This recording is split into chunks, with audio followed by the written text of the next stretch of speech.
Hey all, I have here my tutorial on custom shadows in Photoshop Elements, and those that use the full version of Photoshop will still benefit from this tutorial with the many various skills that you can pick up and learn that you might apply in some other way.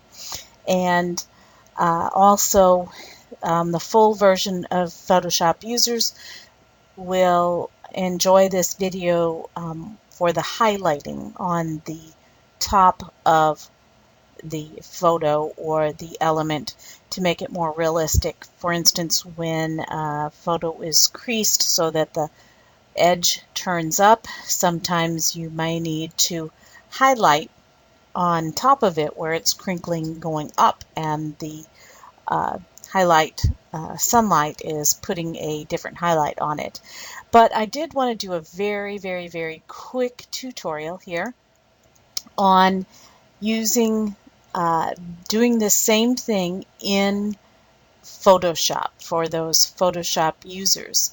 And this is using the warp tool, which is in the full version of Photoshop, and it is not in Photoshop Elements.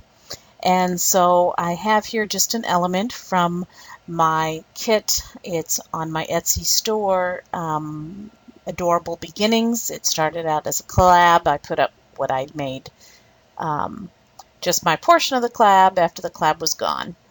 And so this is a tag, and it's real easy to put a drop shadow onto its own layer in the full version of Photoshop, and this will make Photoshop Elements users want to upgrade to the full program.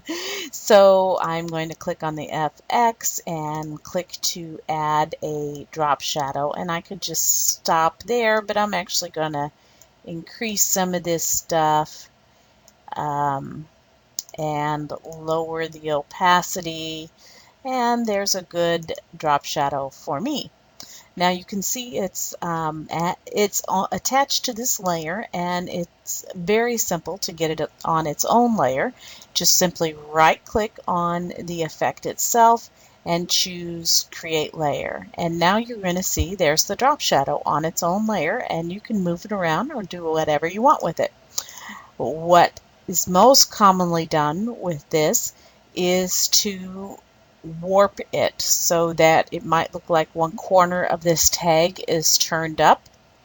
This is a common thing done on frames in Photoshop Elements. And so I could go to the Edit, Transform, and Warp to bring up the Warp tool, but the way I prefer to do it is to, now you want your bounding box shown. They call it transform controls. Make sure that this here is clicked, and you're going to see the boxes, and when you click on any one of them, it doesn't matter which one it is, you're going to see the whole bounding box. And when you do that, this comes up here, and this right here is your warp tool. So to get to my warp tool, to repeat that again, I just simply click on one of these boxes and click the warp tool. And now I can warp that drop shadow simply by dragging this one out. Maybe you might want to put that in a little bit. And so that corner now looks like it's standing out more. This one I want to be flat, and this one maybe I want to go this way. Just kind of drag it around until you get something. And this is how you do it so quickly and fast in the full version of Photoshop, as opposed to the smudge tool, which you have to use in Photoshop Elements. But I use this all the time, and if you're a full version of Photoshop users, I hope you do too. Bye.